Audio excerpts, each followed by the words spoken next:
Hi everyone, welcome to another video. This time we're going to be looking at the Crystal Palace Pneumatic Railway, which was an experimental atmospheric railway that ran in Crystal Palace Park in South London in 1864. The railway was designed by Thomas Webster Ramel, who had previously built a pneumatic railway for the London Pneumatic Dispatch Company to convey letters along tunnels in large vacuum-driven wagons. A similar principle was applied to this railway, where a carriage fitted with a large collar of bristles was sucked along an airtight tunnel that measured 10 feet by 9 feet. The bristle collar served to keep the tunnel partially airtight. It operated for just over 2 months and may have been a demonstration line for a more substantial atmospheric railway planned between Waterloo and Whitehall, construction of which was started under the Thames but never completed. The tunnel was built in a shallow trench of 4 feet in depth. The contemporary illustration shown on the screen now, showing the line disappearing beneath the landscape, seems to be no more than artistic license, although, as built, earth may have been drawn up around the structure. In the tunnel, the bridge profile rails were of longitudinal sleepers, whereas in the platform sections conventional cross sleepers were used. Ramel included a curve of 8 chains radius and a gradient of 1 in 5 to demonstrate the capabilities of his design. The power was provided by a large fan, some 22 feet in diameter, with a paddle wheel in an iron case. That was powered at 300 revolutions per minute by a former steam locomotive mounted on a plinth acting through lever belts.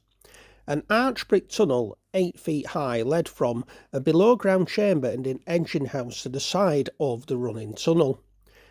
The carriage at the upper terminus was allowed to enter the tunnel under its own weight, when a pair of iron doors hinged like lock gates was closed behind it. Air at a pressure of 2.5 ounces per square inch was then admitted through a grating, propelling the vehicle to the other terminus. As the vehicle approached the lower terminus, it was slowed by a short uphill section of track and the release of the propelling air pressure as it passed the grating open to the atmosphere. The only intervention required from the operator was the application of the brake.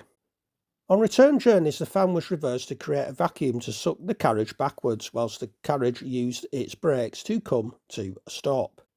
A contemporary newspaper account called for steps to prevent any mechanical failure subjecting the passengers to effects of vacuum like frogs under a vacuum pump. OK. Although not positively known, it is possible that the GWR broad gauge was used. The single coach might have also been a conversion of a GWR coach, and the steam engine that powered the fan from an old GWR locomotive. Now, I'll probably get crucified for pronouncing this wrong, but I'll give it a go. The tunnel ran for 600 yards between the Sydenham and Penage entrances to the park and had to negotiate a difficult bend along the line. Tickets cost 6pence each. Trains ran from 1 p.m. and 6 p.m. and the journey time was 50 seconds. Pretty quick. The line operated from the 27th of August 1964 to October 1864.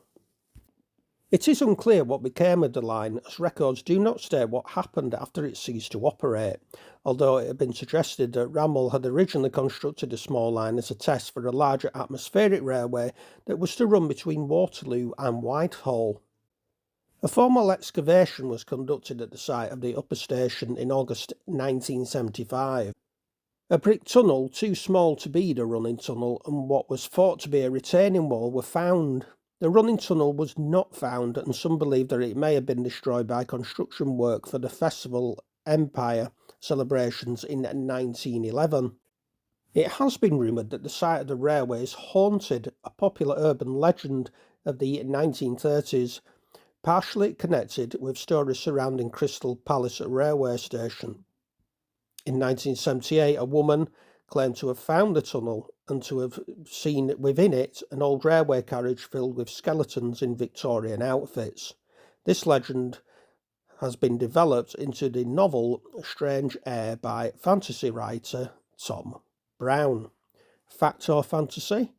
I'll leave you to decide. And there concludes the story of the Crystal Palace Pneumatic Railway. I do hope you have enjoyed this video. I shall proceed with doing a video on the Crystal Palace itself, and also seems rather fitting to do one on the Crystal Palace railway station, as it has just been mentioned. I do hope you have enjoyed the video. If you have, please give it a like and a share.